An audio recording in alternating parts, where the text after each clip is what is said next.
Welcome, my friends, to a journey into the heart of Africa's underbelly. We're talking about the gangs, the crews, the ones who make the rules on streets where the law takes a permanent coffee break. We're diving deep into the top 10 deadliest gangs on the continent, from the dusty plains to the bustling city streets. We'll explore their origins because, hey, even gangs have to start somewhere, right? We'll uncover their ingenious, albeit illegal, money-making schemes. And we'll see the impact they have on everyday people just trying to live their lives, and the government's trying their best to keep things from going full Mad Max. So, buckle up, folks. It's going to be a wild ride. Just remember, no taking notes for your future gang application, alright? We're here to learn, not to recruit. First up, hailing from the land of jollof rice and questionable governance, we have Boko Haram. Based in Nigeria, these guys are like the annoying relatives who show up uninvited and refuse to leave. They claim to be all about that religious life, but their actions speak louder than their Friday prayers. Boko Haram's bread and butter? Kidnapping, extortion, and you guessed it, generous donations from, well, let's just say they have friends in low places. Their impact?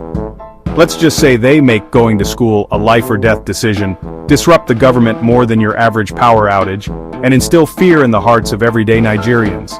They're basically the human embodiment of a mosquito buzzing in your ear at night, annoying, dangerous, and seemingly impossible to get rid of.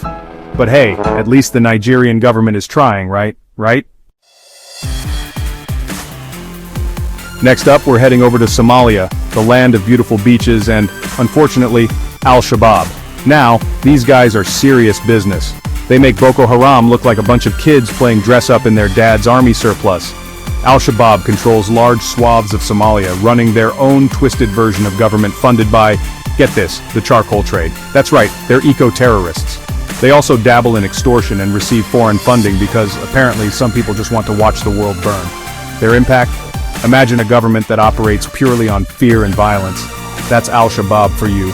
They've turned Somalia into a cautionary tale of what happens when extremism takes root. But hey, at least they're keeping the charcoal industry afloat, right? From the deserts of Somalia, we travel south to Kenya, home of the majestic Masai Mara and, unfortunately, the Mungiki. These guys are like the neighborhood bullies who never quite grew out of their extortion phase.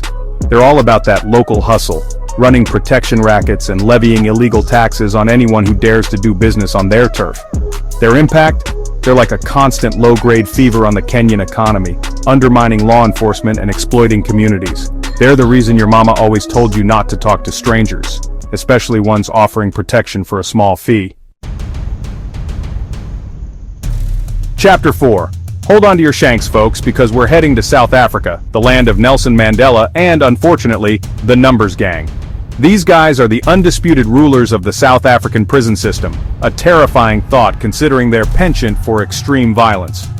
Formed within the prison walls, the Numbers Gang thrives on a strict hierarchy, with each number representing a specific rank and role.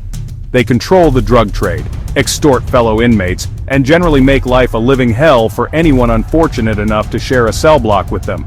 Their impact? Imagine graduating from prison with a PhD in criminal activity. That's the Numbers Gang's legacy-hardened criminals released back into society, ready to ply their trade on the outside world. Chapter 5. We're back in Nigeria, folks. But this time we're trading religious extremism for good old-fashioned banditry with the Red Berets. These guys are all about that Robin Hood life, except they forgot the whole giving back to the poor part. Armed robbery, kidnapping, you name it, they've probably done it, all while sporting their signature Red Berets. It's like a fashion statement gone horribly wrong. Their impact? Imagine living in a community where the sound of a motorcycle sends shivers down your spine.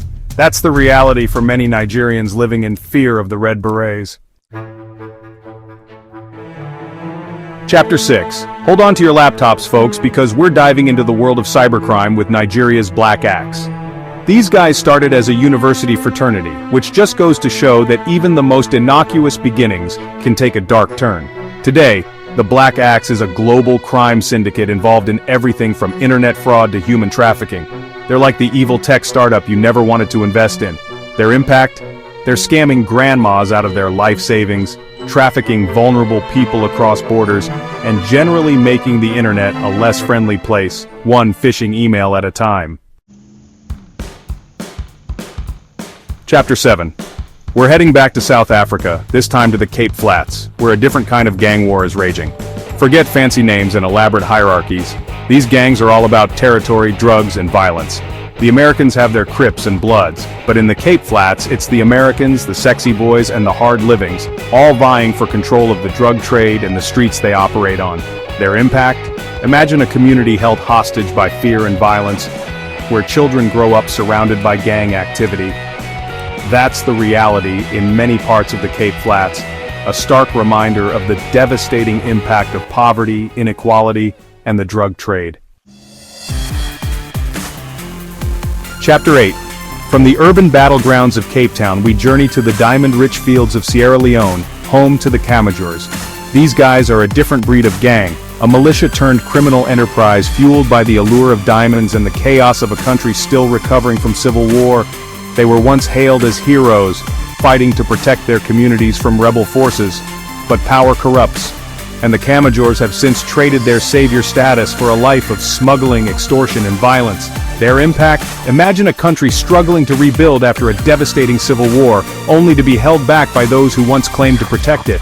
That's the legacy of the Camajors, a cautionary tale of the thin line between liberation and exploitation. Chapter 9. We're back in Nigeria for our penultimate stop, this time exploring the murky world of vigilante justice with the Bakassi boys. These guys are like the neighborhood watch group from hell, dispensing their own brand of justice with machetes and mob rule. Fed up with the ineffectiveness of law enforcement, the Bakassi boys took matters into their own hands, becoming both judge, jury, and often executioner. Their impact? Imagine a society where fear of crime is surpassed only by fear of those claiming to fight it. That's the double-edged sword of vigilante justice, a dangerous dance between order and chaos. Chapter 10. Our final stop takes us to Uganda, where we encounter one of Africa's most notorious and brutal armed groups, the Lord's Resistance Army. Led by the elusive Joseph Kony, these guys are the poster children for religious extremism gone wrong. Their MO, abductions, mutilations, and a twisted ideology that blends religious fanaticism with a thirst for power. They've terrorized communities, displaced millions, and left a trail of trauma in their wake. Their impact? Imagine a generation scarred by violence, forced to flee their homes and bear witness to unspeakable atrocities. That's the legacy of the LRA, a stark reminder of the human cost of conflict and the enduring power of fear. And there you have it, folks, a glimpse into the dark underbelly of Africa's criminal underworld. From religious extremists to cybercriminals, diamond smugglers to prison gangs, we've explored the diverse and often terrifying landscape of organized crime on the continent. But this isn't just about sensationalism. It's about understanding the complex factors that drive people to join gangs, the devastating impact these groups have on communities, and the ongoing struggle to combat their influence. So stay informed, stay safe, and remember, the fight for a safer and more just Africa continues.